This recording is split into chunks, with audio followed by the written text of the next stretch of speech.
following program is intended for a mature listening audience. Graphic and explicit language may be heard at times. The views expressed and opinions given by the individual hosts and their guests do not necessarily express those of this station or sponsors. Listeners are advised that neither the station nor owners and agents will be held liable for the content of this program. Rebroadcast, redistributed, or reused without the express written permission without the host or producer is not allowed. You are listening to Family Spirit International.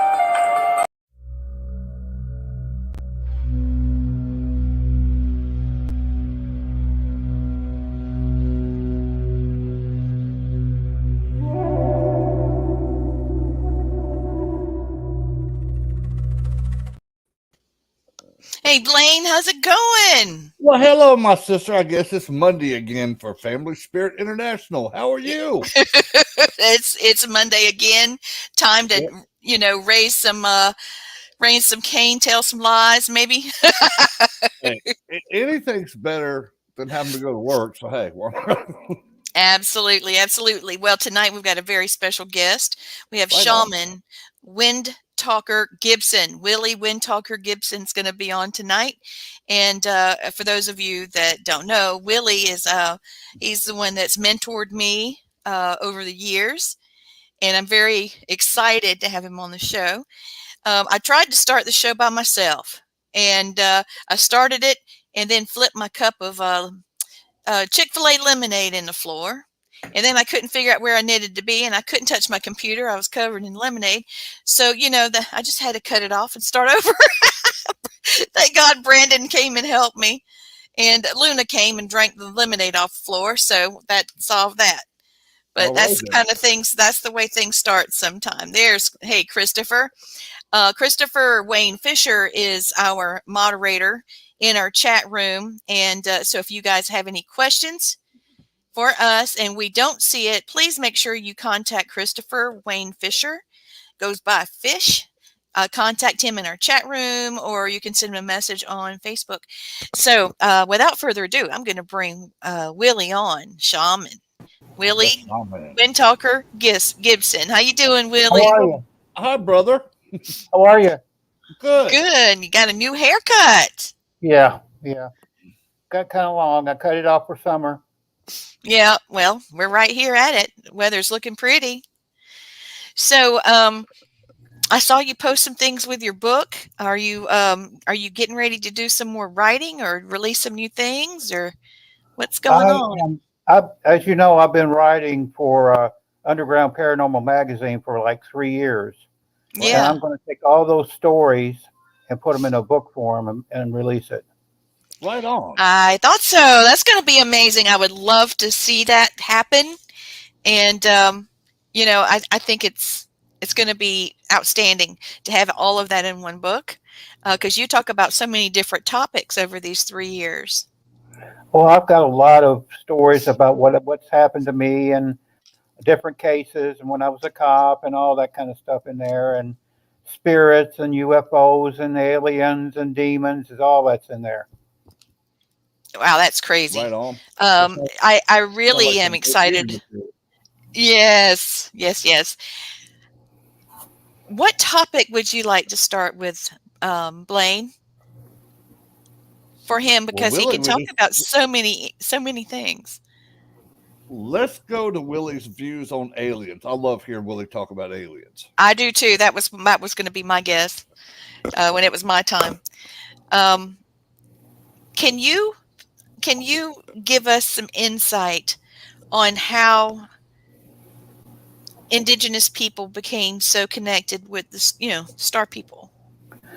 Well, I have to go by just different things that I've heard, rumors and things about aliens coming down maybe 10,000 years ago and mated with Native Americans. And I think I tend to believe that because it seems like I never wanted to be messed up with aliens. I really didn't. And at 10 years old, and I'm playing out in the backyard, and here comes a UFO and picks me up and takes me off for 4 hours. I never remembered what they did until later on because the memories started coming back. But I think the Native American people have alien DNA. I really do. I do too. They're constantly coming to visit us. If you go back and look at the cave drawings, you see UFOs on there from thousands of years ago. So that's what I believe. You know, they just came here and mated with the Native Americans. Yeah. I, And I, I go ahead, Lee. I'm sorry. I was just going to say I have the same. I believe that is the same because a lot of our and I believe maybe even over in Asia, the same thing happened because a lot of the similarities in spirituality exist between the two locations. Well, Lee, we were landlocked, thousands of years ago, and a lot of the Asians migrated over here with us. So that, Yeah, with all that DNA going, we're kind of brothers and sisters. yeah. Well, Yeah. that's the way it's supposed to be, right there. Yeah. You know. Um, so your first experience with aliens was when you're 10. Yeah. Wow, that's a lot. That's a lot to unpack to be that Well, not only age, you that, know. Lee, that was the time that my, I guess you would say, gifts started to show up. I started to see and hear spirits. And after that experience, it's almost like they gave me a booster shot or something because everything got real clear to me then. A lot of things I started out hearing spirits and I kept it to myself because I didn't want my dad, thinking I was crazy or friends thinking I was crazy. So I kept it to myself. But after that experience, I could see spirits too as they talked to me. It's Right. almost Yeah, like yeah. they fine-tuned me. Well, that's the thing because whenever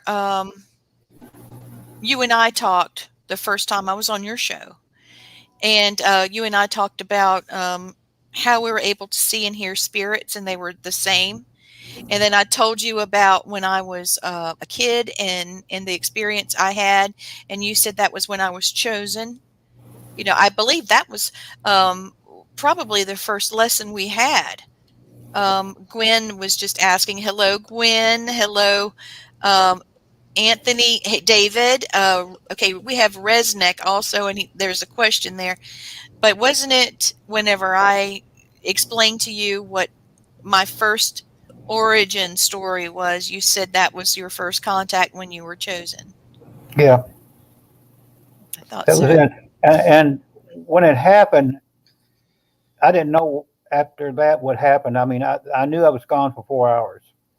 I went back into the house, and of course, my dad jumped all over me because he couldn't find me. They were getting ready to call the police, and Mhm. they went all through the neighborhood and things. And here I show up back in the backyard again, Mm. and what am I going to say? I don't know what happened. So I come up with a story. Hey, I was out walking and I lost track of time, and I finally come home. And to this day, I never did tell my dad what happened.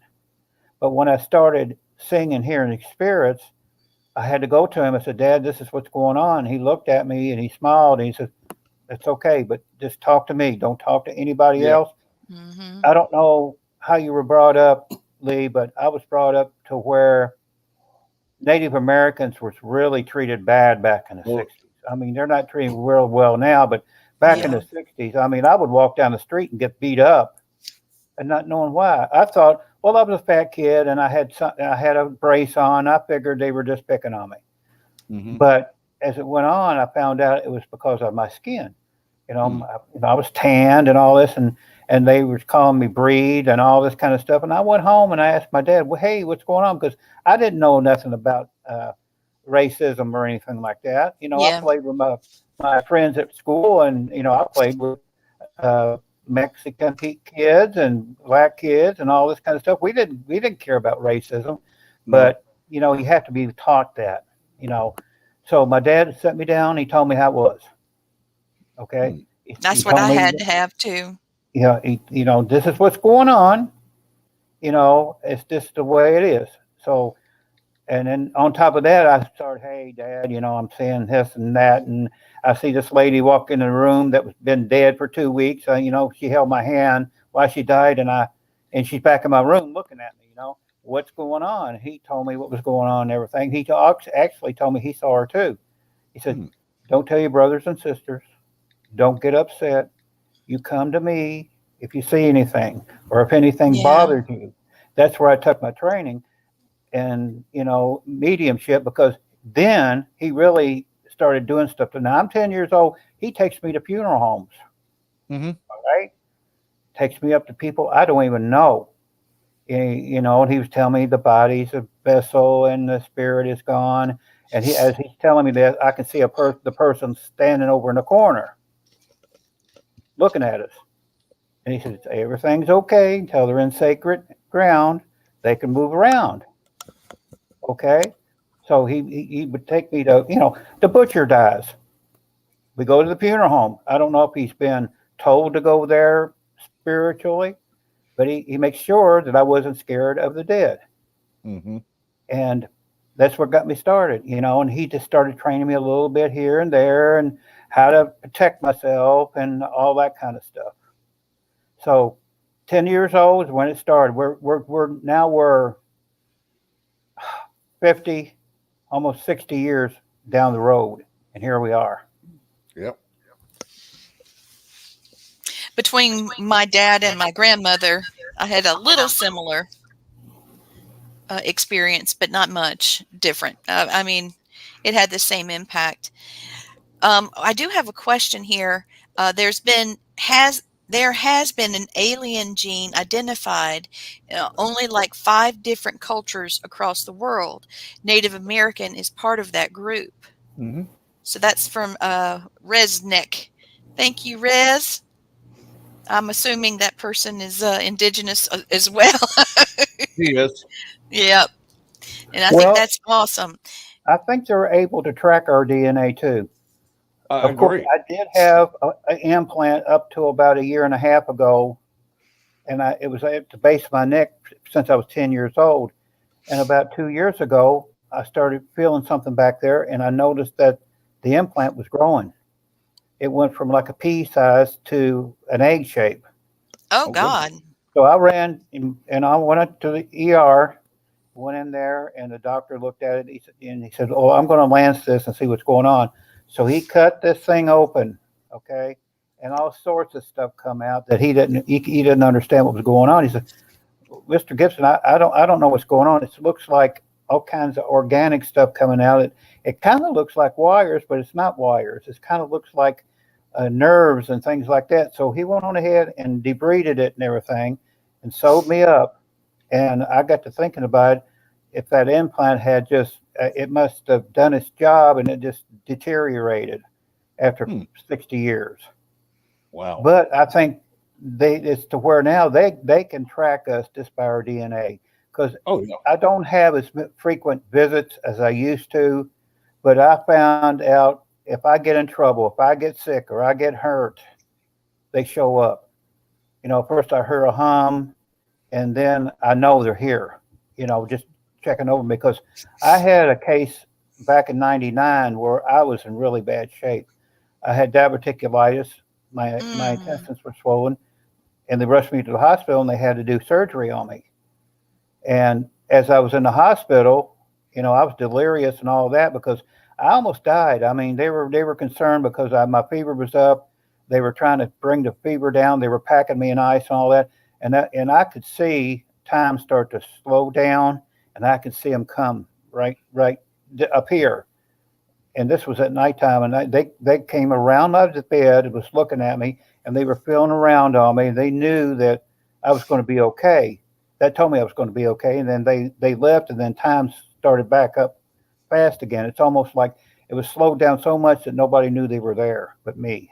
And I think that I knew they were there because they wanted me to know they were there. So things like that happened to me. Now, Willie, do you think that the Anunnaki actually had something to do with our DNA change? I don't know. I think that they were part of, I don't know, the program they had, because they just disappeared. It's almost like they went through a portal and just left. So I think it was just they were just watching how things progressed here on Earth and the civilization and all that kind of thing. Interesting. Because I know all Native Americans have a belief in the sky gods or the sky people. Yeah. And I do believe that we can communicate with them and they still communicate with us. Like you said, they're following you around. And just makes me wonder, it's like, okay, we use something very special to them that they have to keep an eye on you, like a protector, or you do? About, I don't know, 90, I know it for a fact it was 99. And the word got out that I had some contact with aliens. Well, MUFON came to me and they said, will you be a counselor to abductees and experiencers? And I told them I would. Yeah. And people would come to me and show me things that I know they were telling me the truth. Yeah. You know, pictures of aliens and ships and all this kind of stuff. Then, you know, I had an encounter group every month at the library, and I had 30, 40 people show up. You know, I had a big room full of people doing lectures and things. And then one month, this guy comes in.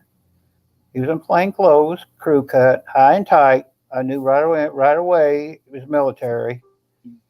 And he comes and sits down, and he's listening to what's going on there. And he raises his hand. And he says, if I show you something, will you look at it? I said, sure. Well, he pulled out a file out of a briefcase, and he put it on my desk, and I looked at it. It had all kinds. It said top secret on it. Ooh. So I'm looking at it. It had UFOs on there and alien types and that stuff and writing. He said, what do you think about this? Well, I was looking at the writing, and Shaman, my wife, was stepping beside me, and I said, open up your pocketbook. I'm going to pull your paperwork out. She would doodle. You know, she would get messages from spirit. She didn't know she was getting messages from up there. Mm-hmm. So it looked like hieroglyphics, and I showed it to this guy, and he matched it up with the paperwork. He said, where did you get this? I said, she drew it. Well, how come she drew it? She said, it just come to me. And his face got really red, and he grabbed his paperwork back, put it in his briefcase, and he got up and left. Mm. After that happened, I started getting phone calls, hang-ups. Okay? I started, strange vehicles started coming up and down my street. Black SUVs. Mm-hmm. I would go one morning, Shaman and I, this was Sunday morning, we were going to a spiritualist church, and we were the only car on the highway. This black SUV pulls up beside of us and knocks me over into a ditch. Oh, goodness. Yep, knocks me over into a ditch, and she said, he tried to kill us. I said, I think so. And then after that, I would go places, and I would start seeing men in suits and glasses and black SUVs. I would go to Penny's. You know, they would know where I was going before I got there. And they would be sitting there. You know, and I would go to another place, and they would be sitting there. I used to be a cop and a PI myself, so I knew how to do some evading. So I would invade them. I mean, I would take them here and there and down this road, down this street, and I would lose them. By the time I got home, they were there at my house, sitting up the street. So I had my share of men in black too. Wow. And they had, you know, we were, you know, after that, I told Shaman, I said, I'm going to get rid of the encounter group. I got to, you know, this is getting too dangerous. So I just told him it's enough, you know, no more. And I was out of it for about 30 years. Now I'm starting to get back into it because, hey, they don't care anymore. I mean, you turn on the TV, there's a flying saucer. You know, there's an alien that they found. You know, they don't bother me as much, if at all, anymore, because everything's getting ready to have a big unveiling soon, and they're not going to be able to stop them. Yeah, Becky Evans is saying, I feel they'll be coming back. Yeah, and you know, I do too. I do too. I think they're going to have to. And I had a good friend that was going to testify in Washington, and she had had 3 children taken from her.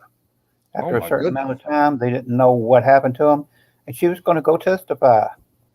Well, about a week before she testifies, lo and behold, there's a fire at her house, and she's killed. Mm-hmm. Suspicious, you know. And I told you again, we're not gonna do anything right now. We're not going to say anything. Later on, we will. Wow. That's so scary, and things are really changing now. Mm-hmm. You know, military officials have actually released information. NASA just did too. Yeah. Well, you know, I up until recently, I've kept this to myself, and you know, they've came and got me many a time, and I've gotten memories come back and all this kind of stuff, and there is a base on the far side of the moon. There is a base on Mars. Mm-hmm. You know, I can remember a memory where we were like in a tunnel, and there was trains underneath the ground, fast trains too, like Yeah. stations, different stations all over the world. And I can remember a laboratory with people in them, in kind of like in cylinders, and kind of like green water, green liquid, Mm-hmm. and all that came back to me within the last 10 years. And it's almost as if they're unlocking certain things in my mind that I can start telling people Yeah. about. But they are based, you know, NASA. You know, we've got people that's been on the moon for 20, you know, 30 years, 40 years. Oh yeah. And on the far side, inside the Mars, we've got bases there too. You know, Mm-hmm. so this going to the moon and landing on a far, you know, they hear and well, Neil Armstrong has seen them. They were sitting there waiting on him when he Yep. got there, and they shut him up. Yep. So There were 3 of them sitting on one of the hills, and he said, and he said something to Houston, and next thing you hear them say is, "Go to secure channel now," and you it was know, cut off. I've Then seen the nothing else films. was said. I've seen the Yeah. films from the moon that other countries is doing a flyby on the far side of the moon, and there's a factory sitting there, and Yes. you know, it looks like there's whatever they're doing there, they're mining. And Mm-hmm. we've had people there since the '60s. Well, Mm-hmm. you know that there's reports out now finally, because you know you can tell it just by looking at it. The moon is rusting. I don't know if you know that. It hasn't been but just a few days that it came out, and nobody knows why the thing is rusting because there's no water. But I mean, if you let me see if I can find, and I'll put the link in the chat for this. But according to NASA, the moon is rusting. The moon has hematite, a type of rust that usually requires oxygen and water, but the moon is airless and it lacks an atmosphere. So how is this rusting? So the impact of dust particles may allow iron to rust, but you know, scientists believe that the Earth's magnetic tail is covering the moon's surface with electrons, which can cause strange things to happen, but the rust is more concentrated on the side of the moon that faces Earth. So everybody's like, okay, why is the moon turning red? Why does it look like there's rust on the moon? You know? So NASA is planning to send dozens of instruments there next year. And they're saying that human missions are going up in 2024. These are the ones they're allowing us to know about. Mm-hmm. But if you look, just put in there, moon is rusting, and the first thing that pops up is an article by, you know, through NASA, and then the Institute of Corrosion put out, the moon is rusting. Surely NASA needs a corrosion specialist to help figure out what's going on the moon. So I got a we, feeling if somebody goes up there, they need to stay in their own lane and not go any further, not try to land yeah, on the far side of the moon. Well, the Chinese already have. I think You they know, still got a station there. Lord Almighty. Yeah. What kind of, what are we? And see, this is what Wow. makes me think about it. Okay. What turned Mars all red? like a rust color, but they did have water, and they suspect they still do. So I'm wondering if the moon at one time might have had a little bit of water in the core or in the mantle or something of it, but I don't know. All right, so I'm trying to put this picture together for us.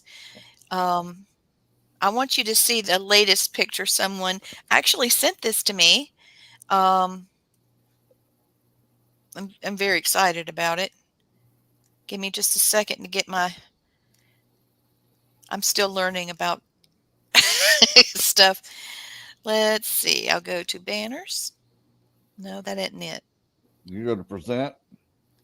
Yep, I got it for an overlay. Yep. So I just feel like we've got a lot of things that are about to come out that we need to be aware of, and I think we need to get closer together as a tribe. I think people need to learn how to be grateful for what they have. People need to remember how to work. My God, don't just show up and work. And because there's going to be a lot of things coming out, and if you're not smart now, you will be, because things are ramping up with technology that you need to be, everybody needs to be aware.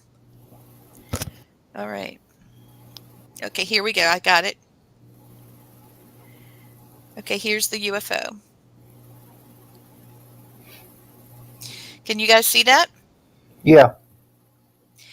It looks like a pan flying through the air. It's flat around the edges.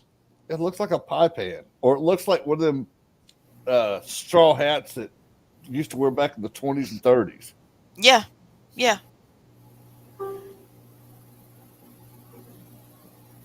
Interesting. Let me put that back out there.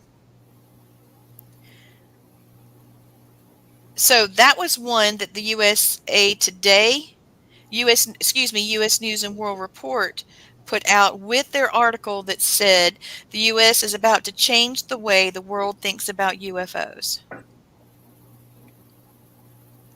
So I thought that was very interesting. I'll get us some more.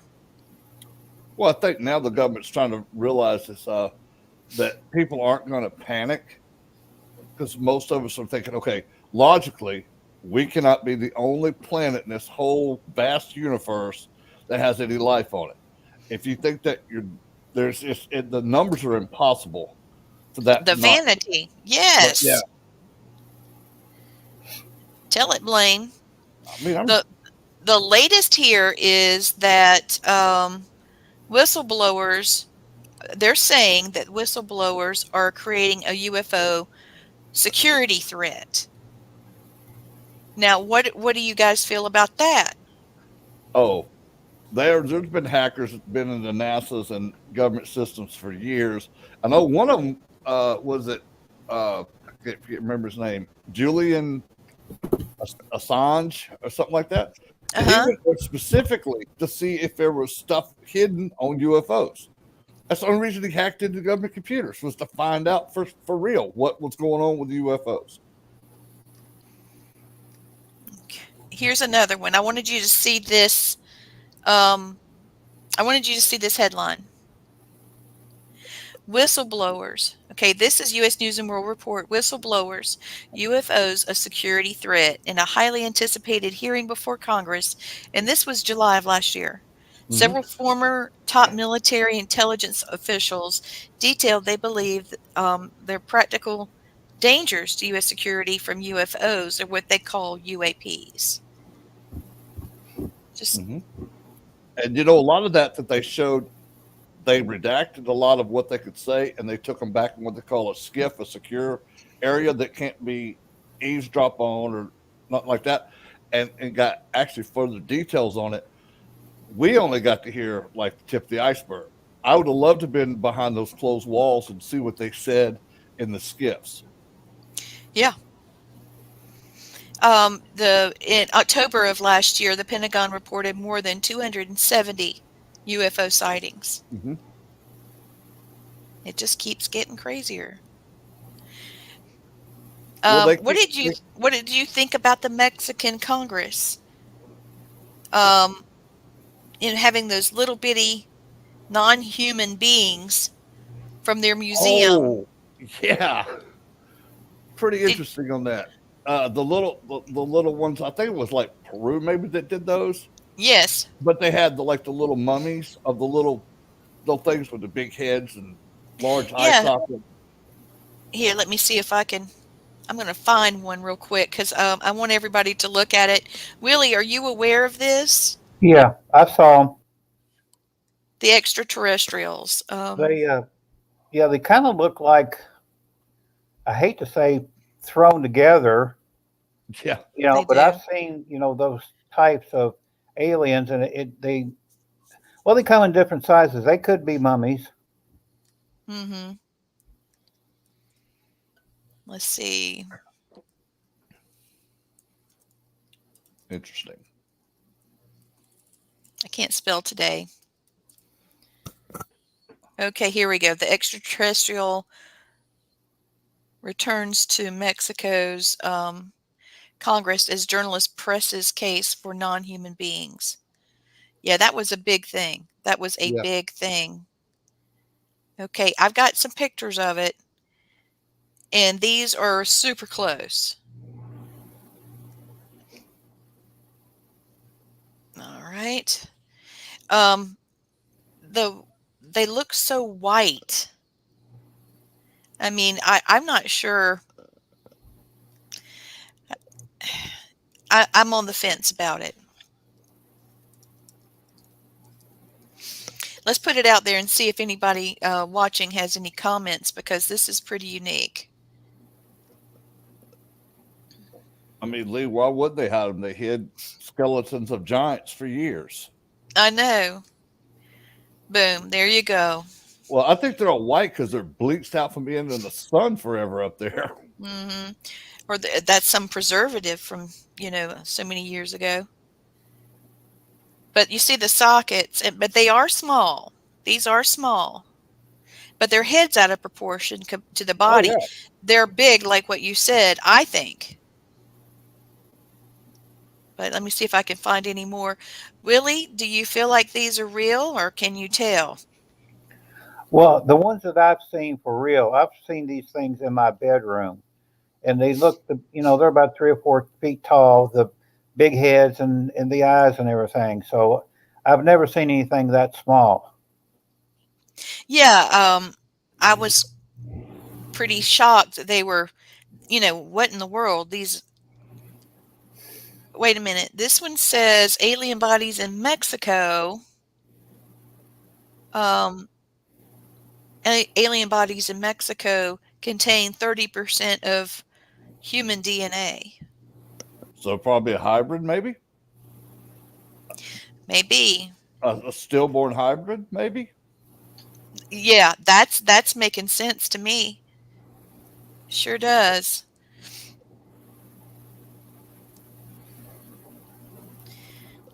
Ugh. It's creepy. Yeah, the ones on the right are even more creepy. They look like Yeah. ET for real. Yeah. Yeah. Well, I just thought I would show those real quick. I'm trying to find out the latest UFO sighting. Usually I'm able to go on Lifetime and look at that. Probably need to just go on to MUFON website. I know that the Mercury and Gemini astronaut, Colonel Gordon Cooper, he said that a saucer flew right over him and Yeah. put down 3 landing gears and landed on the dry lake bed. Mm-hmm. And that the cameraman went out and took footage of it, and it lifted off and flew away real fast. And he said Gordon they got. Gordon Cooper, this is a true story. Mm-hmm. When I was in grade school, I was really into NASA and rockets and all that kind of thing. And one day, the teacher says, "Well, why don't we send some letters to the astronauts and maybe they'll write you back?" So they picked Gordon Cooper out for me. Okay. Right on. Gordon. So I Okay. wrote Gordon Cooper and told him I watched him on TV and all this kind of stuff. Well, you don't figure that they're going to write you back. Gordon Cooper wrote me back. Yeah. Sent it to the school, and sent it to the principal. And he came in. I'm in class, and the principal pulls me up in front of the class. He says, "I want to read something to you." And he read me a really nice letter from NASA, and Gordon Cooper wrote it to Willie Gibson. Right on. We become Oh, we become pen pals. That's Okay, when I bad. was in That's grade cool. school, he sent me uh, models of Apollo mooncraft, all that kind of stuff. Stuff that Oh, they didn't really? How they didn't cool. oh, I'm so jealous. they didn't even sell that in the stores. Oh, This was something from NASA, and oh I would wow. get packages from Gordon Cooper from NASA, and they would like let me put them together in class, and they would sit in the classroom, and every time he would write me a letter, he'd write me like once a month, and Right how you doing, on. all this, and he would send me spaceships and all kinds of stuff. Oh, Yep. Mm-hmm. Oh, man. I am so jealous, Willie, because I was Yeah, huge. I 'Cause didn't think I seen him, come yeah, down in the capsule and all that kind of stuff and do, and then the teacher said, "Well, why don't we write some astronauts?" Well, I was the only one that ever got a reply. I do wow. not know why this man. He must have felt something from me or something, because I would handwrite the letter, and he would read it. Evidently, he had something about him when he touched that letter. He knew that Yeah. something was going on with me, and he wanted to keep in touch with me. You know why? He's felt that energy before, and he knew. He Yeah. I'm definitely sure of really. it. And Gordo was one of the best ones, man. Uh, and some of the stuff that Gordo did, people don't even know that he mapped the whole Bahamas of areas where ships had crashed from space. He hand marked every one of them. And I forget the famous treasure hunter was friends with Gordo. And he gave Gordo gave him his maps from space and said, okay, go here's you got a shipwreck here, you got a shipwreck here. And about 6 out of 7 that Gordo had sent him, he found huge sums of a booty, a treasure everywhere. Wow. Yeah. And his son now is not Gordo's, but the the treasure hunter, his son now does it. And he's found several ships off stuff that Gordo has given his dad. And Gordo was one of the best astronauts ever. Him and Armstrong. I wish they'd let Armstrong talk a lot more for what he saw that first time on the moon. That would be very interesting. I agree. I know that MUFON did a big article about the ghost rocket retrieval attempt by Arctic seals, and these were seen in 1947, and the Arctic seals were trying to retrieve these objects. The ghost rockets were seen by over 2,000 people, and the reports, that's how many reports they got in, so that there's a whole lot more that saw them. And they crashed into lakes in Norway and Sweden, and they were said to have high rate of speed and the height, course changing, and then crashing into a body of water and that kind of thing. And they're aware of at least 16 such reports between 1946 and 2012 in Finland, Norway, and Sweden. And they're saying that this egg-like object with a jet engine like noise was in the sky flying over the lake, and it made an abrupt 180-degree turn and landed with a splash on the surface and then sunk. And some of those lakes there are almost like bottomless, Yeah. just crazy. So, everybody's talking about it now because last year a team headed by Rune Rostad, Rostad, Rostad, he decided he wanted to retrieve it with modern technology. And he was even using like side scan sonar. And they were able to get a 3D picture from their sonar data. And they're trying to get down there, but it's in ice and mud and things like that. So they're They're trying to figure this out. Now, how crazy would it be to retrieve that? Probably about as crazy as whatever they've got in Antarctica that they don't let people fly over. I think Yeah. they got a whole colonization or several colonizations under the ice in Antarctica. I really do. They do. Yep. And who knows? They could be one of the species that can go dormant for thousands of years and then come back when they need to come back. I don't know. Just stuff that So, makes you yeah, absolutely. Here's another headline. MUFON Network. This is in their news section. Anybody can see it. But January 7th of this year, there was a very strange week with ufology. Okay. On the 12th, there was a closed door congressional hearing with Intelligence Inspector General Thomas Monheim, with members of the House Oversight and Advisory Committee. And it was like 90 minutes long. And they were using, of course, the Pentagon secrecy veil. And it was about UAPs or UFOs. And they were saying that there was a jellyfish looking UFO that was seen over Iraq. And there's a 17-minute, which I heard it was 30 minutes or 17.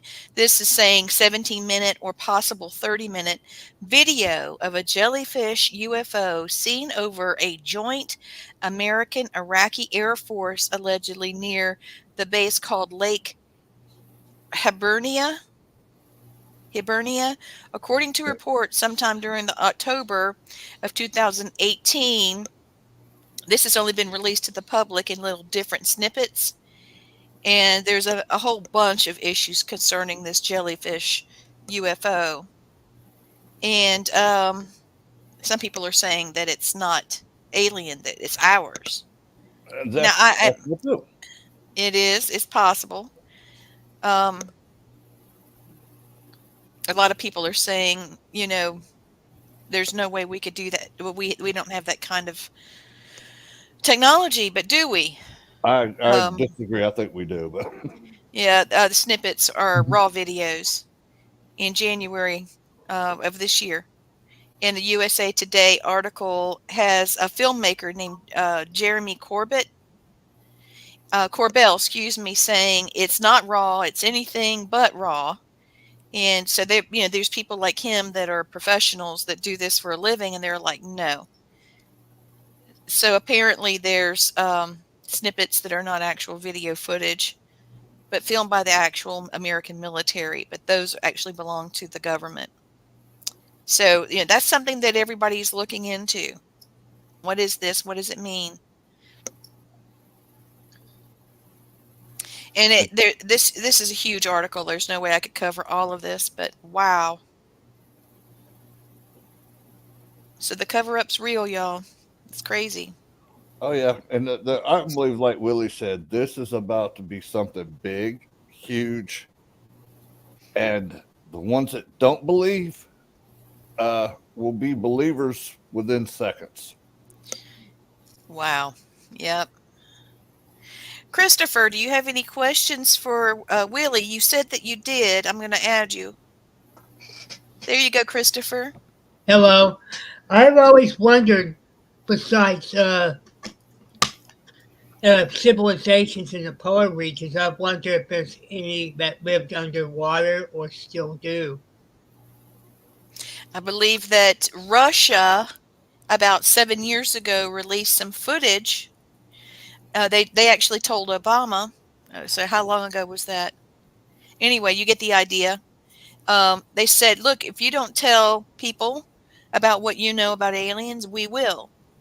And they released some footage of unidentified aircraft in the oceans. Those are called USOs. Yeah, United States government's actually the one that the famous TikTok video was a USO. They said it went in the water with no splashes, came back out of the water with no splashes. Wow. Let me see if I can find a picture of a USO. See if I can find some cool ones. But yeah, aircraft that can switch from undersea propulsion to air.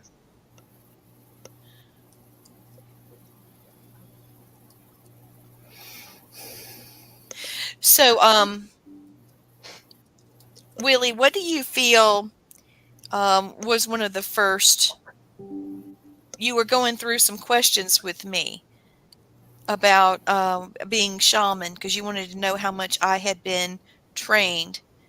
So, do you remember what some of our first training moments were? Because we sped through a lot of it because I'd already had it.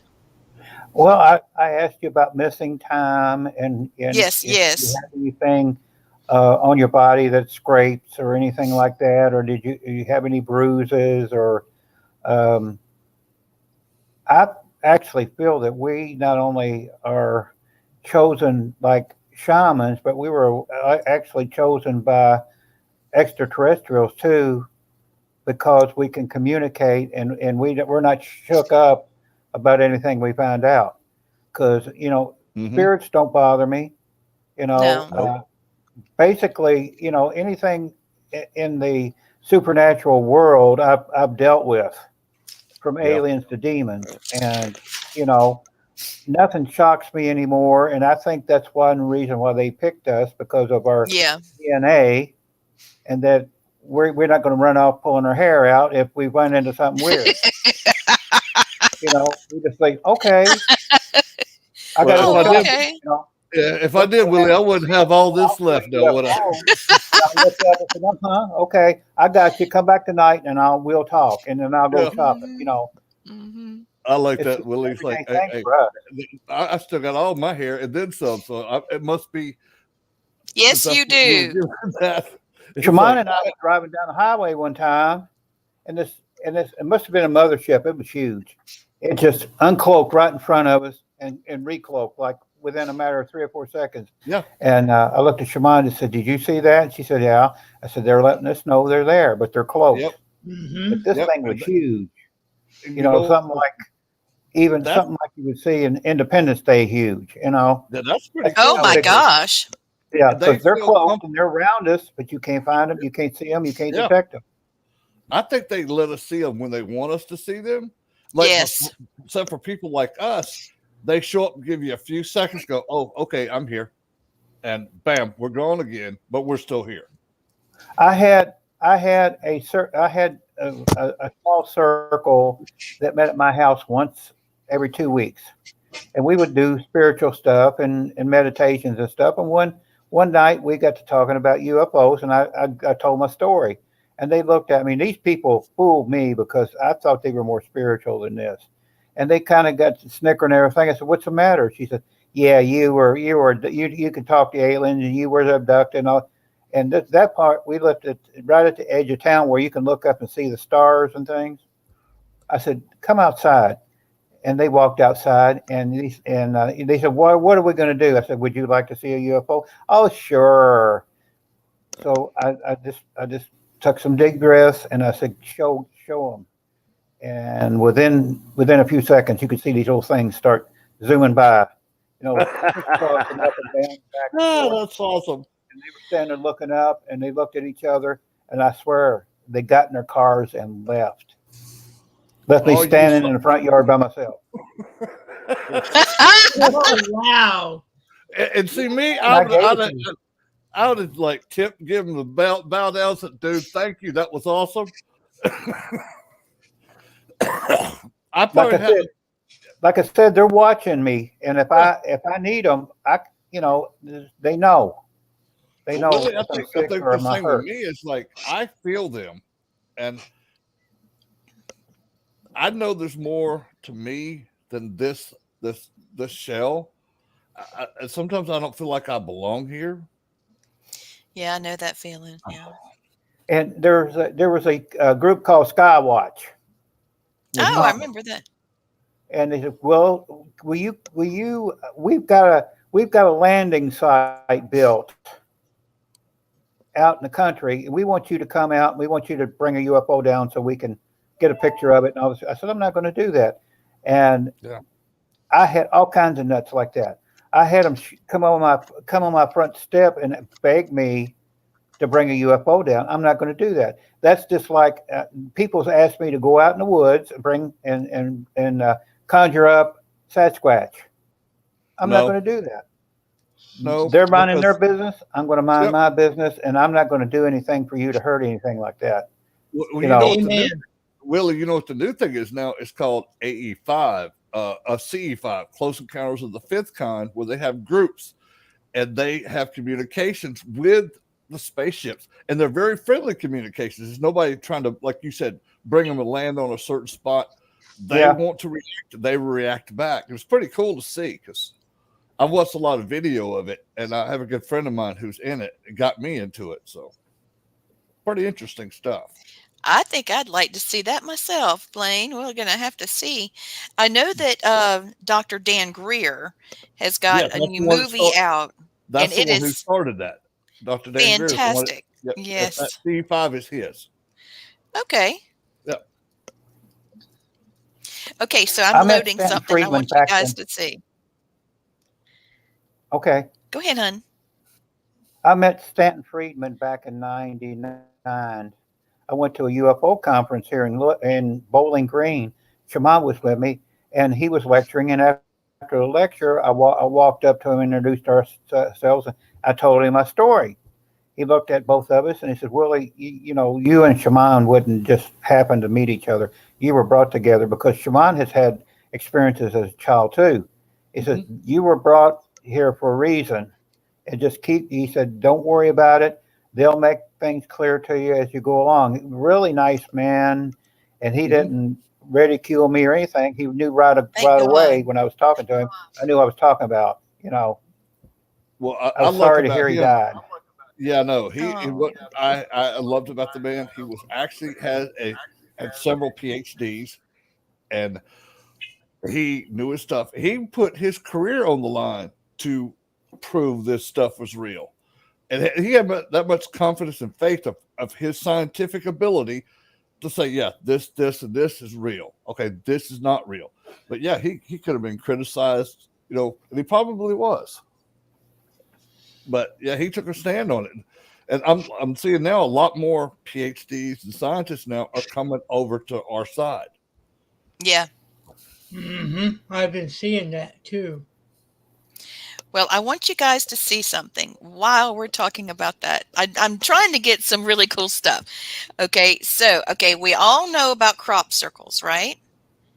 Okay, Hmm. we've Yeah. all seen them, and they're usually pretty geometric and that kind of thing. And some people like, oh yeah, they're real. Others are like, I think they are doing it with a board and some, string, and they're stepping on it or something, and crushing it. And they have a whole bunch of people together doing it. And there's been things that have been said, people that have come out and said, yeah, we made these, and this is how we did it, and da da da. Okay, well, how can that be one? That's geometric, yes, but part I of it mean, is not. that's some sacred geometry there. Yep.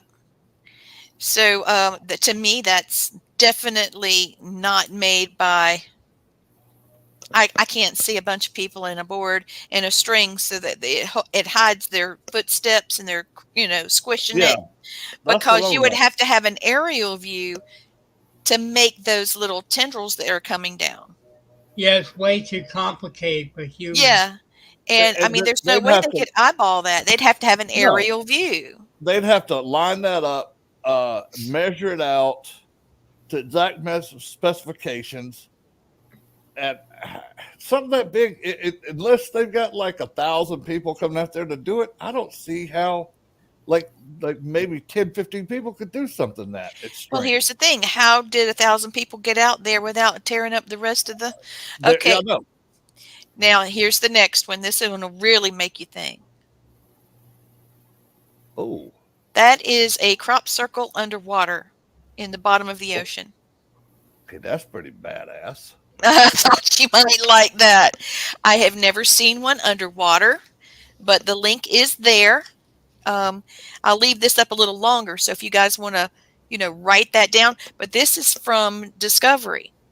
Okay, and they're going to, you know, document things and have it out there. So if you look for discovery, deep cuts, if a UFO didn't create this underwater crop circle, what did?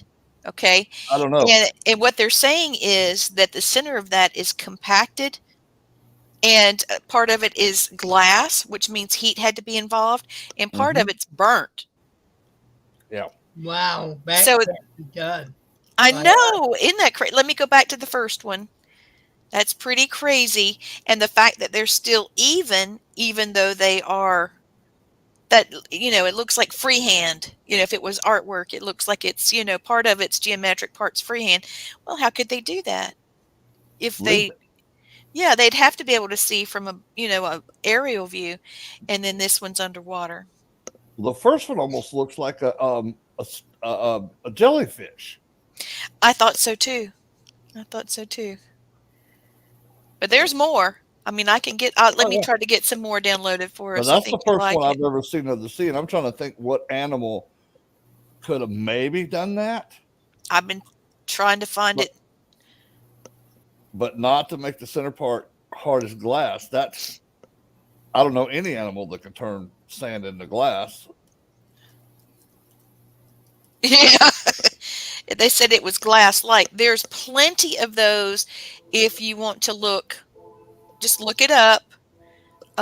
Crop circle image underwater, and they're trying to say it's these little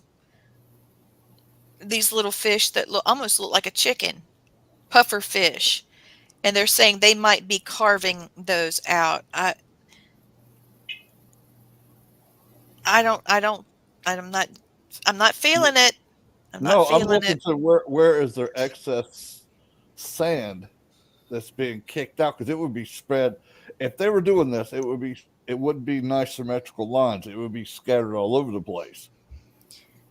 Well, here, let me show you. interesting. This means that they're going to have to be synchronized swimmers. Mm-hmm. Okay, let me show you a synchronized swimming fish. I didn't get the words, but you get the idea. I'm going to show you. Before I believe that, Lee, I would believe that it was a UFO landing site, I do and too. all that heat could have left that like that. Yeah, we're still trying to figure out why it's so compact, Yeah, in the center there, and it got like it would glass-like explain the glass substance. and the heat. Yeah, burnt sand, basically. Okay, I'm going to scroll down. I'm doing this on the fly, so y'all be patient with me. All right, so they're saying that this little critter right here, it's a little bitty fish about the size of your two fingers, Mm-hmm. your index finger and your birdie finger, is doing this puffer fish or whatever. Now, they're tiny. Okay. They're tiny. How in the bloody devil are all of them going to get synchronized swimming? No. But No. look behind that fish and see how disarrayed it is. And then you go back to the other figure, look behind it. See all the dust, I mean the sand and Yeah. stuff that's been kicked up? Yeah, Okay, that's what I was talking about. If it was a puffer fish that did that, there would be sand disturbed all around that thing. right. You're right. You're right. They're saying that it's mating rituals of these things. Y'all, that's Uh frustrating. what? Yeah, they're saying puffer fish masterpieces, and they're finding these circles. Okay. I'm just not with it. No, That's I'm not not either. me. Another thing too, if you look at the original photograph, the way the lines are drawn in the center, it would be more flailed out if it was a fish because of the fins not all being exactly the same size. And if they're cut into that sand, it would be not even Wow. or symmetric. That picture is symmetric. All right, I've got another one. This one came from Japan, and I'm in a diving. Uh, I'm on a diving site now, and Strange Things Diving. I thought I would throw this out there. I know we've got plenty other things to talk about. Well, we've gone down a rabbit trail, and I'm not willing to give it up. No, this is pretty interesting. I thought so too. Okay, so let me get my little blower fish out while that's loading. Okay, this little guy here, and I guess a gazillion of them decided they think they created. No, I'm sorry. Look how No, big, how deep those no, divots are, and that's no, in Japan, in Kagoshima, Kagoshima, Kogoshima. There it is, Kogoshima. No, I'm not believing it. Mm-mm. no. Let me see if I can find like a whole swarm of those little rascals. You have to admit they're cute fish, but so you have visits still, Willie. You've got visitors still coming Uh, to you. Not as much as I used to because I think I'm getting up there in age now, and my youth is gone. So basically, I'm probably along the lines of elder, and they'll come every now and then, let me know they're here, or I can hear humming in my ears that lets me know the ship's up there. But they're around. I mean, I can still bring them in if I That Yeah, have happens to to. me, the humming in my yeah. ears. Yeah, It was so loud the other night, I was like, "Oh my gosh, what is going on?" that's it. Okay, well, every time I talk to you, I Well, learn something well, new. and two, it's that home we're getting to. Since we are attuned to spirits as well, it could because spirits are energy, the aliens are energy. So we're picking up that energy signal because I get the same thing. Yeah, I get the It's that same low, same like type of bell ringing tone. sound if Yeah. I go into a really bad haunting when I used to. Uh-huh. I, Yep. I know that they're I, around. I think that's their way of letting us know, hey, I'm here. Say You know, hello like to us. you've done a lot of investigation work, Lee, and you know that it's not like TV. You walk in, hey, as soon Oh, as you walk in, stuff starts going on. Sometimes you're there hours, or sometimes you don't get anything. yeah. And Yep. people That's so people frustrating. they used Oh, to come Lord. get me. Different paranormal groups used to come and get me on their investigations, but they wouldn't let me know where we were going, I and they love had that. already done. Wonder why. So they would take me to a house and I'd walk through it and I'd tell them what was going on. And then they would play me the evidence back before I even knew what it was. They Mhm. Oh just my wanted gosh. me to let them know they really got what they got. And there's Mhm. some houses that I went into, they wanted me to certify it as haunted. And I've gone through everything there and the closets and everything, and I didn't feel anything. Now, if you just, we seeing and feeling this and da da da, sometimes ghosts hide from you, but I Sure. know when something's fake, and Yeah. I will Yeah. not certify anything haunted so you can run tours out of it and make money and use my Yeah. name. I won't do it. That's why, Yeah. I've turned down television series. Bishop Long and I turned down a Discovery series years ago, and they just didn't want to work with us. They wanted us to come to Hollywood and film where they wanted to go. And we told them we have Mhm. plenty of places here in Kentucky that we could take them Yep. and show them. They didn't want to do that. They Of course wanted not. to set up to where if we didn't get anything, they would produce it. I ain't going to do that. And Willie, I I'm tell you with you on what, that one. the money was good. I mean, they offered, and we said no, we're not going to do it because Bishop Long had to run his ministry, and and Shaman wasn't well enough to do that kind of stuff anymore. And I'm not going to do it. If you want to do it local, where I can be back home at nighttime, or I can spend the night and not worry about Shaman, that'd be Yeah. one thing. But they wanted us to start making up stuff. No, see, And that's why I have a constantly problem, after, Willie. I'm like you. I've turned down 2 TV shows, and I said, "This yep, is what I want. I want creative control. I will not lie, and you will not give me words to say. Uh, I want executive producer status, and I want back end. Whoa, whoa, whoa, whoa, whoa! What do you mean back end? They didn't know I knew about back end. It's like, okay, when you sell my stuff and put my image and stuff overseas, and you're making money off of it, I want my cut. And I'll be damned if I'm going to ruin my integrity for you to put words in my mouth and say this piece of dust is a ghost. Amen. That's not going to happen. I was So, doing FaceTime with this producer for I won't tell you what network, but and Bishop Long had already done his, and they were saying, how I talked and how I looked and all that, and they liked what they saw. But then they said, well, were you going to do this and this and this? I said, no, I'm not. mm-mm. I had $2 in my pocket. Okay, to have your own show and everything. they offered me several thousands of dollars a week to Yep. do this show, and I turned it down. Wow. No, But you know, I'm the if real deal. I have Thank a you. responsibility, and I'm and you not going have to trash and my. you have your reputation or Yeah. your honor or your dignity for that. I still have. I get several emails a day from people that's like different paranormal groups or another shaman. Can you help me with this case? What do you think? And I give them my opinion and walk them through it. That means a lot to me, other than make up something. Thank you. I'm with you on that one. I would A rather lot of help people. somebody. And A lot us of three people do that want to quite a go lot. after. A lot of people want to go after skinwalkers. A lot of people want to go after Wendigos. I said, Why? you go the other way. You don't Well, tackle well, something like that. Shamans one, don't tackle something like this no.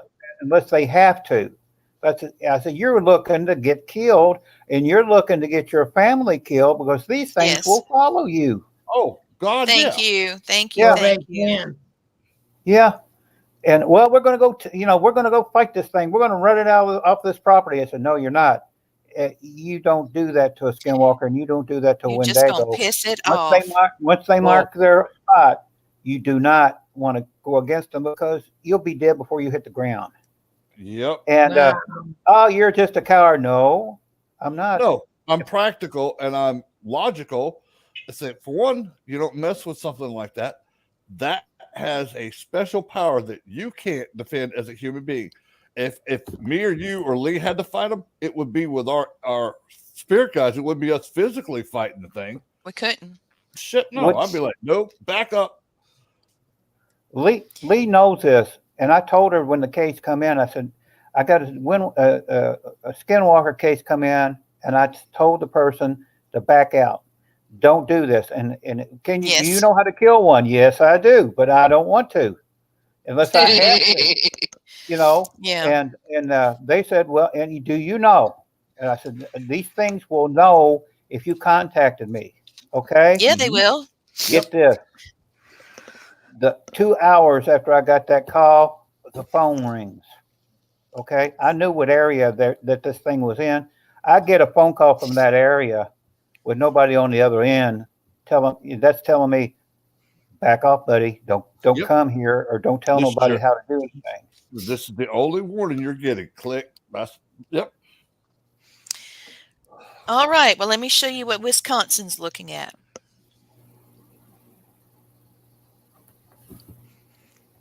So you see those three. Mm-hmm. The lightning in the back apparently is what started it, and these three UFOs, or what appears to be UFOs, the lights coming through the clouds, they were cloaked by the clouds, but something happened between the UFOs, the clouds, and the lightning, and then they were seen. Back when I had my radio show, Lee, I had, we talked, we had a UFO show that night. Right, I remember. I told, we were talking about different ships and everything, and triangles and all that kind of thing. Show was over. I was thirsty, and I went in the kitchen, and I was getting a glass of water, and I was looking out the window. I seen this thing coming from a distance. I go out in my backyard and I watch it. It was a triangle. Okay, had 2 jet fighters on each side of it, and it flew right over the house. Like, hey, we caught your show. A warning. Lord. Yeah. Stuff like that happens to me. I believe it. I've seen the triangle, the 3 lights. It looks that one in the nose and 2 on each side, and it had a light in the center that was red, and it was a smaller one. It wasn't one of the big ones, but I had 2 jet fighters on each side of it, and they flew over the house. They made sure that I saw them. Wow. Mm-hmm. Woo. I get warnings like that, but that was a while back. That was like 10, 12 years ago. But now, hey, there's a triangle flying over, big deal. Yeah. Back then, keep your mouth shut, I am trying to find a picture of supposed skinwalker. Can you please explain to people, what is a skinwalker? What is this thing doing? It's a witch, and it's able to change shapes. It could be anything. It can eat flesh. You know, it's been known to Wow. eat people. Yes, it's really evil. I mean, I've only had a close call with one real for real 20, 30 years ago, and it was good, well and good enough for me to give a warning to it. I will back off if you do, one type of Yeah. thing, because I know how to destroy these things, but I don't want to unless I have to, because Yeah. if you do, you're in for a fight. You're going to get hurt, and this thing is so powerful. It could hurt a friend, a relative. I mean, it could be in Kentucky one day, one minute, and where you live at the next league. I mean, Yeah. that's how fast they are. They're just teleport wherever you're at, and they're able to mess up your electronics. Like I said, that when I got that call, I knew what it was, and I backed off of it. When I backed off of it, um, everything was okay. But I learned from the person that was working the case. I told them to back off too. I told them how to put protections up from this thing in case it came after them. And the family that was being plagued come up missing. They haven't found them yet. Oh, They jeez. don't know. They don't Wow. know. I don't know if Well, there's even an investigation. They just left, which was a good idea if they just decided to leave. Because I told them, if you can leave, leave. Don't worry about anything. Leave the property. Take your clothes and go. Because I'm telling you, this thing it took up a house. It moved into the area. It would stay in our barn. You could smell the thing that was there. It says, I claim this, you leave. If Mm. you got someplace to go, go. You might say that's the coward's way out. No, that's the best way out. that's a smart way. Yeah, Yeah. that's the best way. You don't want to put your family in danger. No. Right. One of the things that I've recently discovered about skinwalkers. This is just from reading. It's not from me being in the field, so I'm repeating what I've read. But skinwalkers have a collective conscience where if one is threatened or something over here, in the south, they could communicate with someone or something in the Hmm. west that quickly. They can. Um, and also, there was another thing that Jack Carey actually brought up to me. That oops, sorry, I left that up way too long. There was such a thing as the hitchhiker effect. And the hitchhiker effect is that if you have a UFO contact you, you may have a Sasquatch incident, or you might have a paranormal experience. And, they usually are on top of each other. I know that. This is the sighting taking off, UFO sightings taking off, and you can see where they were and then where we are right now. There's a serious drop, and it's headed back up again. So that spike is headed right up, and I believe we're going to see more as well. Um, Yeah. hold on, let me see if I can get this connected. All right, so CNN. Let's see if I can find this. This is on News 9 in Amarillo, Texas.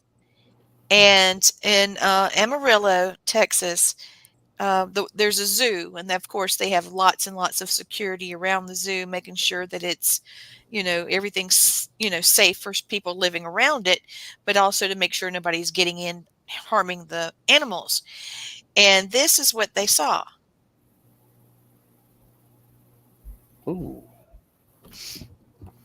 Yep. And they're looking for help from the public, saying, what in the heck is this? The city of Amarillo put this out on their Twitter page. They contacted CNN, which got it out. Let's see, on 9.com news. Is that what that thing says? Let me get up here. So, a plea for help after mysterious figure captured on camera at South Carolina, United States Zoo. A black and white image depicts a figure that's standing up on what appears to be two legs and has what looks like two arms and a head that resembles a dog. The photo was taken by a camera stationed just outside the Amarillo Zoo in North Texas about 1:25 a.m. on May the 21st. This was last year. And I know what that is. what is it? It's a skinwalker. Yeah. You can actually see the tail on the thing. Now, Yeah. Willie, one thing I want to ask is like upset Native American spirits, you can offer them an appeasement and it helps. Can you offer any appeasement up to a skinwalker? No. So they're just nothing. They're pure evil. You can't do it. Okay. The one that I talked to in the woods, I mean, I knew it was there, and I told it, I will leave if you leave. I don't want to fight you, but I will if I have to. And if you know what I am, and I know what you are, I have the ability to destroy you. It left, and I did too. I don't good. I'll take that win. I will take that win every time, Willie. Yeah. Hey, I walk really clean. It walks really clean. No sweat off my back. I'm good. As long as that didn't attack, then that's fine. You go do your thing someplace else, and I'll do my thing because I left. When I knew it was out in the area, I left. So I didn't know where it went to. I didn't care what it changed into. It could have changed back into a human and be walking around with people. It could do that. Yeah. There's a lady in 2018. Her name is Kim Velez, and someone approached her with this particular photograph, and she actually put it out there and said, "Can anybody help us with what this is?" And I have to admit, it is disturbing, and I do believe it's a skinwalker. And but she put it out there, and it ignited a lot of fear. Okay, getting ready to show you guys. But if you want to see it, it's on WRQE News in Albuquerque, New Mexico. Okay, let me get this thing added. And this thing is freaky. It is, holy crap. Here we go.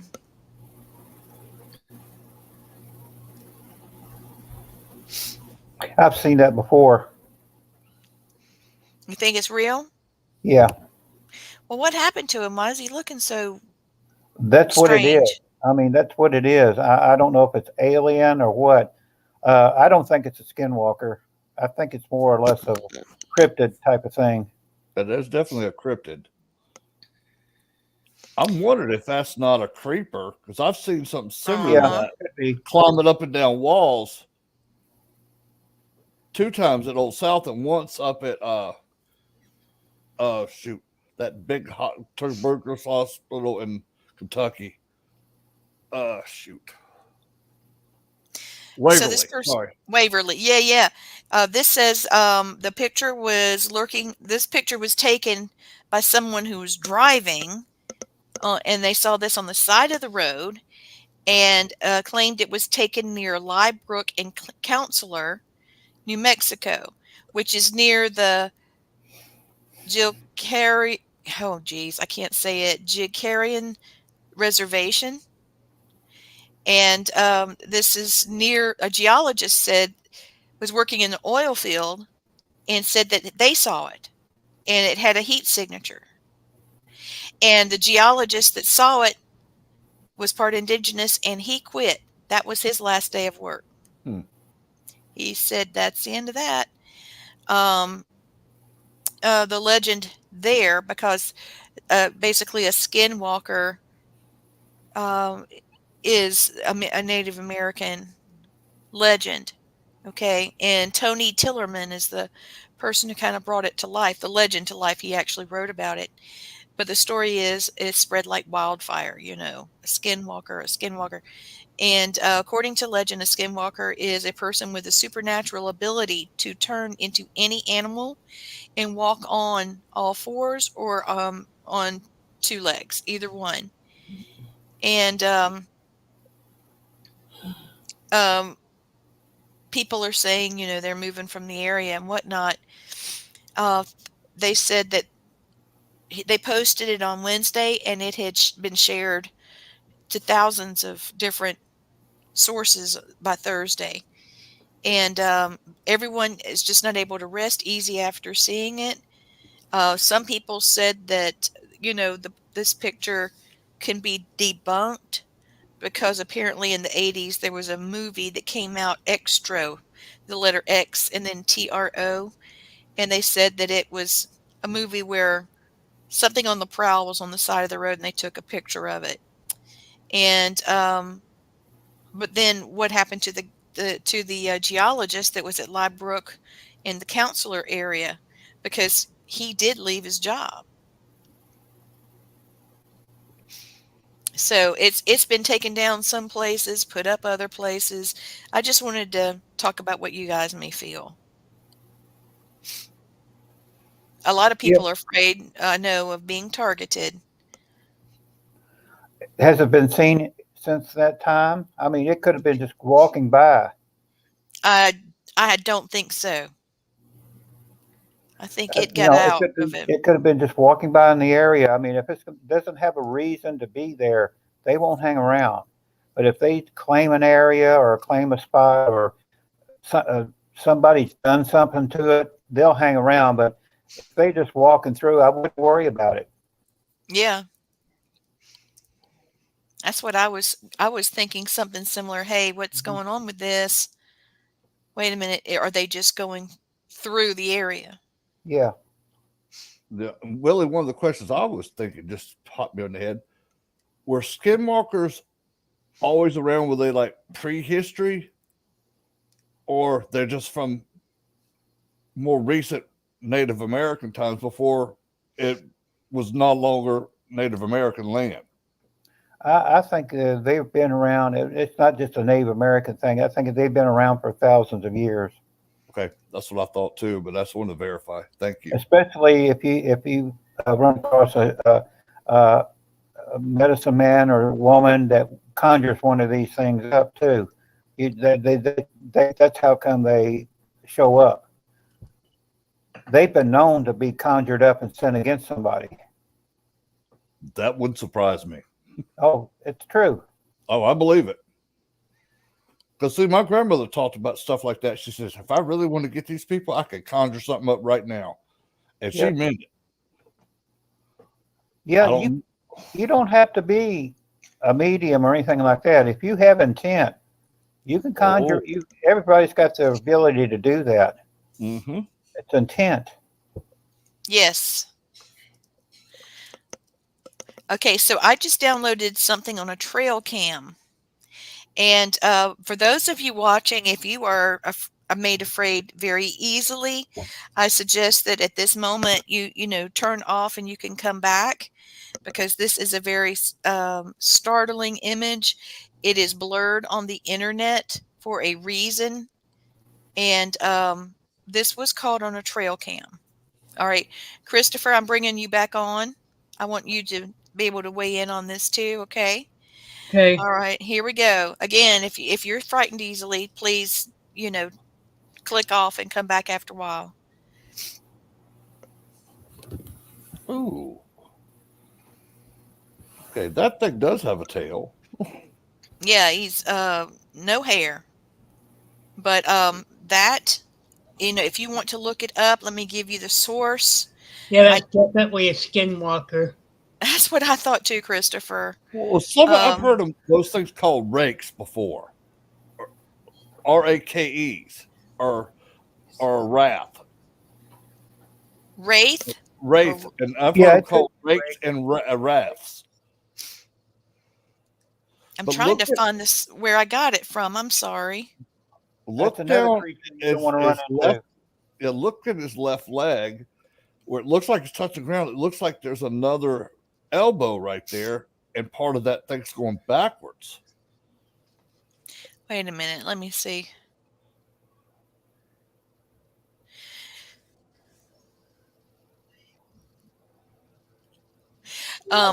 The word that's cut out, I just got it across there. It says Skinwalker sighting on trail cam, Craiyon, like crayon, something like that. So if you'd like to look it up, that's it. I don't know. I just saw it and it was blurred out, Well, and I had to. it looks like they caught it right in the middle of a transformation. Yeah, that's Okay. one thing to do. It's like it's shifting. I know it makes me want to vomit. I don't know what to think of all that. That's amazing. And They got the tail and yeah, it's rolled out there, isn't it? Kind of looks like those hairless cats. I know, huh? I wonder if it feels like a peach, like the hairless cat does. I don't want to find out. Man, we've got some really crazy stuff going on here. Does anybody have any questions out there? Do you have any questions about shamanic topics, about aliens or cryptids? We have an open forum, CRAIYON, and then you have to say that you want to see the skinwalker on the trail cam. Oh my God! Here's another one.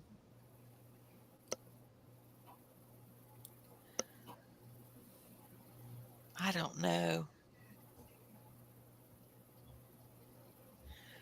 no, Michael Robert actually says, "Hey guys, I found out the name of the creature on the other photo that you should." So it's called the rake. That's what I said. It's called a rake. There you go. Thank you so much. See, this Yeah. is why we do this, so that we can all Yeah. get together and And figure things out. I've heard it both ways. It's been called a rake or a wraith, but both mean spirit. So Yeah. Okay. Have you any of you heard about Project Aquarius? I have not, and I'm just wondering. It's being highlighted on MUFON's website, and oh, okay. The best time to be a UFO/UAP researcher is now. MUFON's long-awaited project Aquarius Library is now open. Oh man! So you can go in there, and all of these reports are open to you to read. Lee, Michael wanted to know if you would send him a link where he can come join the show. Oh, okay. Well, sure. Hold on just a second.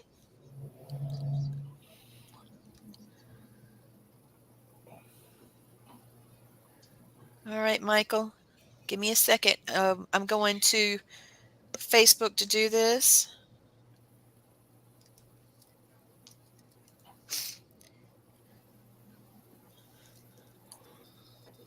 I think you could have sent him the link in private chat if you private chatted him through here. Let me do that then. I couldn't get it to pop up just now. Michael Robert. Well, it won't let me do it. Can you do it? Because only thing it's letting me do is delete or ban. Because I can put stuff up like that. Actually, the best way you can get around that is privately message the person, then then go to Facebook and click follow. You don't have to add them. Uh-huh. Facebook sometimes don't like people doing that because it gets around the Facebook protect. Well, I have a Michael Robert, but it's a different person. Buddy, I'm trying to get it Yes. So David's asked about this recently several times to me, and this is a perfect time to ask. We've only got 20 minutes left in the show. So David's got a question. Okay, his question is, what is up with the mall in Miami? Have you guys seen anything about that? I don't know about that one. That's a little hinky. Yeah. I mean, okay, with today's video cameras, they couldn't get better video footage of what was there. I think it pretty much is these idiot kids are out there flying around drones, chasing people with them. I haven't been able to get good enough footage. The best I was able to do was pull something up from TMZ, and I'm not trusting that. No. Okay. You might as well get that from the Star. Uh-huh. TMZ is a place of misinformation. I'll go there. Yeah. Yeah, thanks. See it. Christopher, do you see anything? Wait a minute. I think I just found one. Let's see if I got it. It won't let me. Michael, I'm so sorry. I can't figure out how to get you, or I can send you the link for this. So please ask questions in the chat. Michael Robert, right? Yeah. Yeah. Yeah, Chris, you got a little bit better. Get him, just send him the link on Messenger or something. Thank right. you, Christopher. Thank you. I thought you were at work. David says, I think it was fake is what happened. And a lot of people are saying that. I got something I can show you, and we can all look at it together, and we can decide right there, hey, there we go. Is this fake or is this potentially real?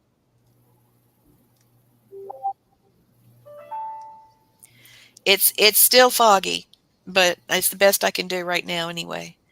All the All video right. out there is foggy, so. So you see right here, all the people that were stopped, and then there's something walking along there at the yellow circle. There is something walking. I don't know.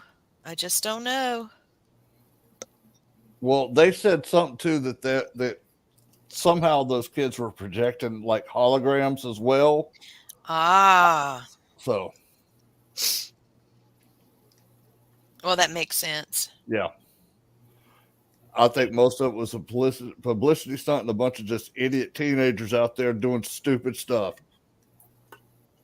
Well, what they did was they created a very bad situation. I mean, if somebody had gotten punchy, somebody could have gotten really hurt or killed. Well, they said that people started pulling out their guns. So, yeah, that's probably why you had 800 cop cars show up, because somebody probably fired off a couple of rounds and they sent the whole police force.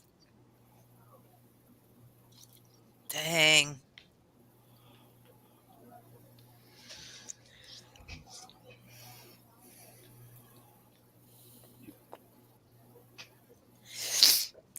Well, let's see. If anybody has any other questions, we need to address them now. We don't have much time left. Thank you. A lot of people are saying, they're supposed to say that was a large. That's right. The report was that was a large, tall alien figure. Yeah, and there were supposed to have been 3 of them, but I only keep seeing this one picture. Thank you, David. I'm glad you liked the show tonight. But thanks, David. Yeah. So, I just thought I would throw out there. I'm trying to find the most up-to-date UFO sighting. Research, UFO ET research tracking. Yeah, All I right. can't find his profile. You can't? Okay. Okay, so here's the last 20. Oh, Lord. I have an account, but I'm having trouble logging in, of course.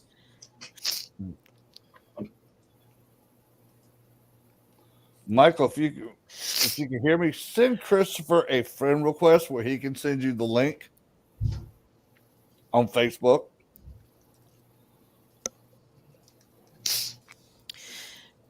So Billy Albert Mayer. He's a citizen of Switzerland who is the source of many controversial UFO photographs. He presents these photographs as evidence to support claims that he is in contact with extraterrestrials. And he's also given metal samples, sound recordings, and film footage. And he was in India in 1964. He's actually taken a polygraph, and he passed. I mean, there's just so much about this gentleman. And I got all these references. I'm trying to get this picture to download or get a screenshot of it. But, there's people like him that have gotten the runaround. He's written a book called, oh my Lord, it's a very controversial book, Talmud Gemanuel. So obviously it's in a different language. And he claims the original teachings and life events of a man named, Emmanuel, which is Jesus Christ by historians and Christians, is where the majority of this information comes from. Goodness gracious. The more you uncover, the more, complicated it gets. I would read you some more of it, but now it's in a different language. He is supposed to be in contact with the Palladians. Yes, that's right. Okay. I'm aware of him. Okay. Well, have you got anything else that you would like to throw out there to us besides, it doesn't have to be about aliens, but we do love for you to talk about it because you've been so, you've had such a strong voice about it and you help so many people. Well, nowadays, the alien situation and whatever, I just tell people not to worry about it. If they're very more advanced than us. I mean, you've got good ones and bad ones, and there's more species on Earth than you can realize. And I think they've got something going between themselves too. You got the good ones and the bad ones, and I think the good ones have been taking care of us for a long, long time. I do too. I do too. Well, how can people reach out to you, Willie? Sorry, I didn't know you were going to say something, Blaine. They can contact me by Facebook, Willie Gibson. They could just look me up. I've got Google me, and there's 20 pages on me. Okay, and you've also got books out. Gibson. Yeah. What were you saying, Blaine? I didn't mean to interrupt you. I forgot. It doesn't matter. Oh, crap. I hate that. Let's see. I heard something. I have a feeling that the rake is an actual fallen angel. They may have a same resemblance. Also, Gwen is asking, she hears buzzing a lot. Could that be an alien instead of spirits? It's both. Could be both. They're energies. Yep, they are interdimensional. So, yeah, it could be both. That's a lot closer. Like UFOs could also be orbs. Why does it have to be, a spirit? It's an interdimensional being. So somebody brought that up to me and I thought, wow, that's way out there.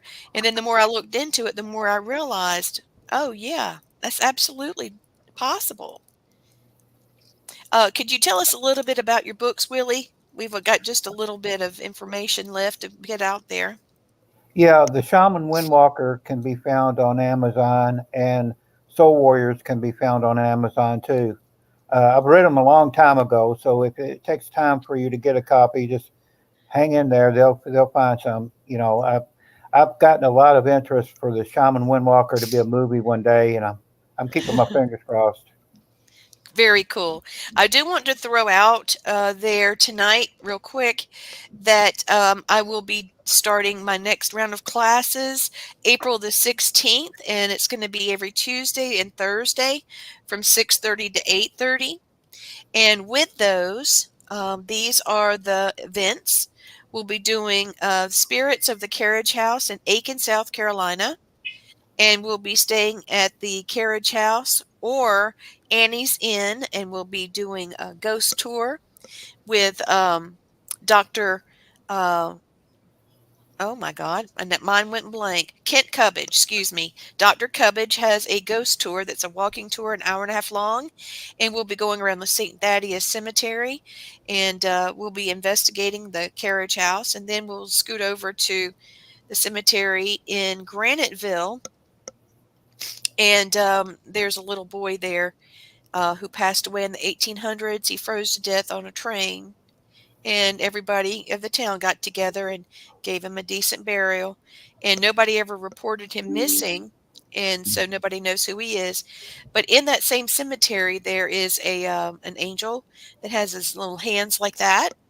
And if you put something, the legend is if you put something in the angel's hands and go back, it'll be gone. Well, who's there to get it? I mean, So I'm going to use one of those tags that you can put on your um, suitcases to track them, or you could put it on your pocketbook or your, wallet or whatever, and see if we can figure out where it goes.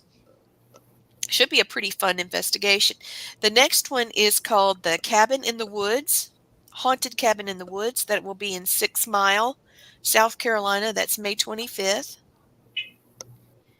And it's going to be fantastic. This is near Kiowee, Lake Kiowee, and there's a big burial mound there in Lake Kiowee. 6 Mile is where 20 some odd um, indigenous elders got together, and they went for dinner. They were invited, and then afterwards they were murdered, and they're buried on an island in the middle of Lake Kiowee. And so we're going to take our boat and go over to the island and offer them smoke, some tobacco, and see if we can talk to them and find out what they have to say about, their past experiences. And this is the last one, Spirits of Dryden, Tennessee. That'll be June the 8th. Dryden, what did I say? Not Tennessee, Dryden, Virginia. We'll be staying at that house, which is Oh, a haunted farmhouse. And there's a cottage on the property as well. So we've got some wiggle room if we have more people, and we need to stretch out. And we're going to be leaving from there, going to Gap Cave, and then to a haunted theater, a very historic haunted ooh. theater.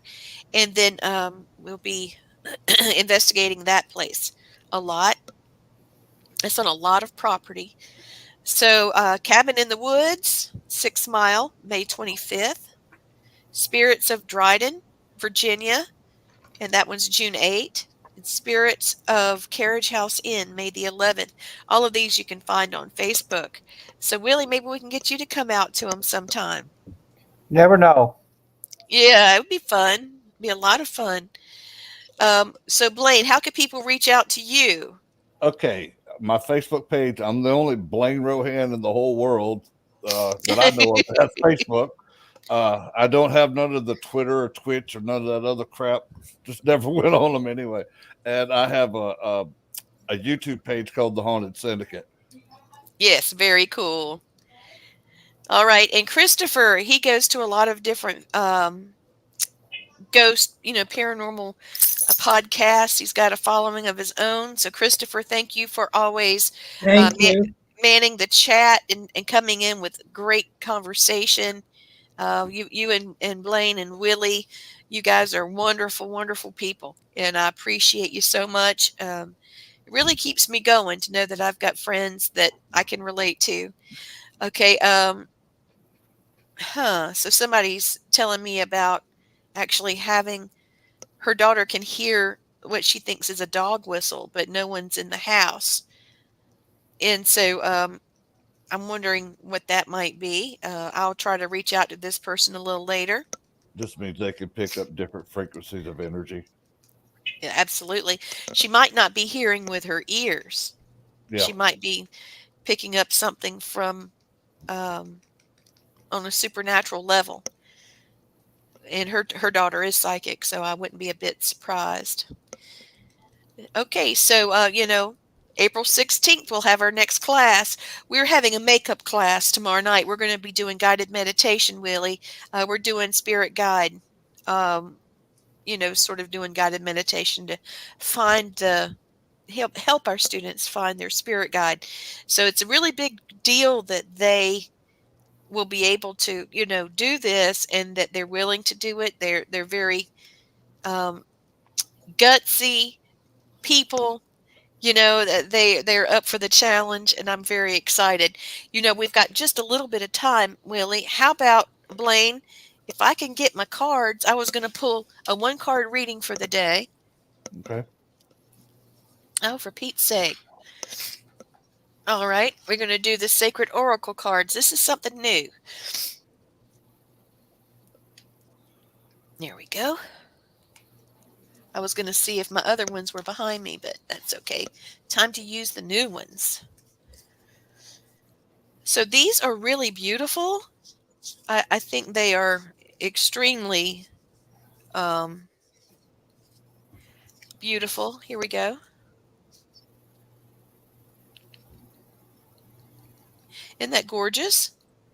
Yeah. Right after you did the disappearing act, it was pretty cool.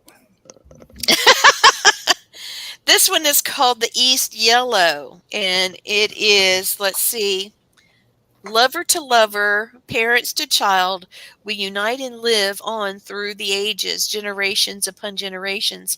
What will your story be? Remember that you are part of an expansive human family, past, present, and future, and all are traveling together on this boat called Earth.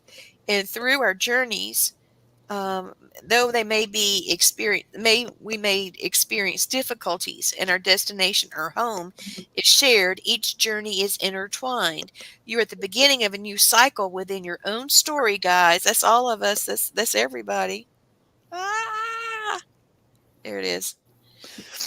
Your parents have their own separate stories, and all three stories are agreed upon, predestined, but still separate. You have responsibilities and expected path, but expectations can be broken, and your inner child has a chance to reframe inherited pain, negative genetics, whether away in the joy of knowing with higher awareness or in new positive cycles. So what this means is there's a legacy here. There's a legacy, and we're at the beginning of a new cycle.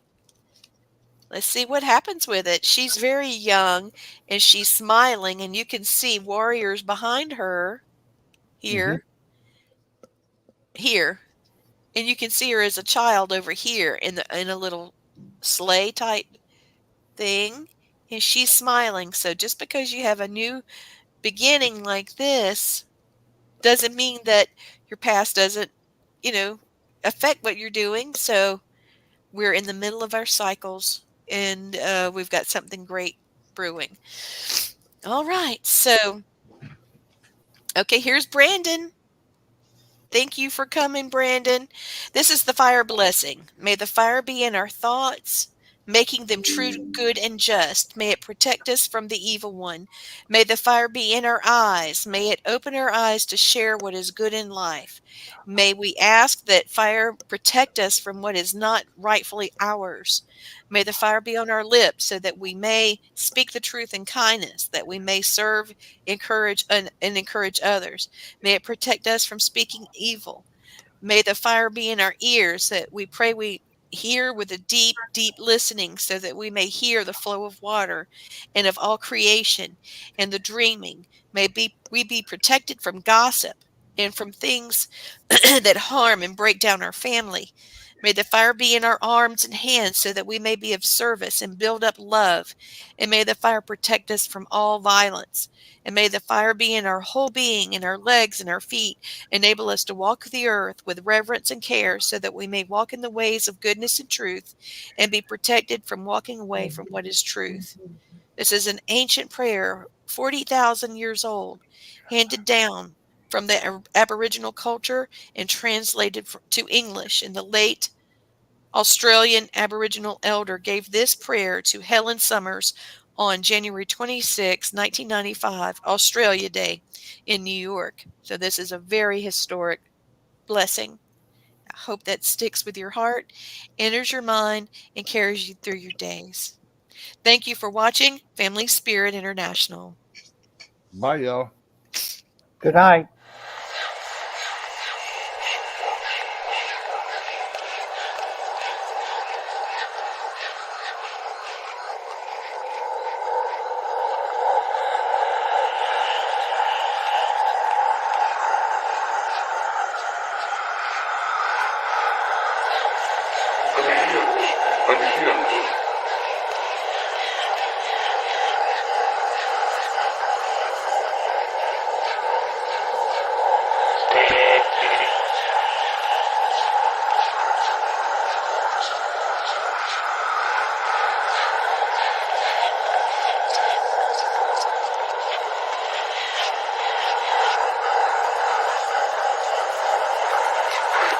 Spirit.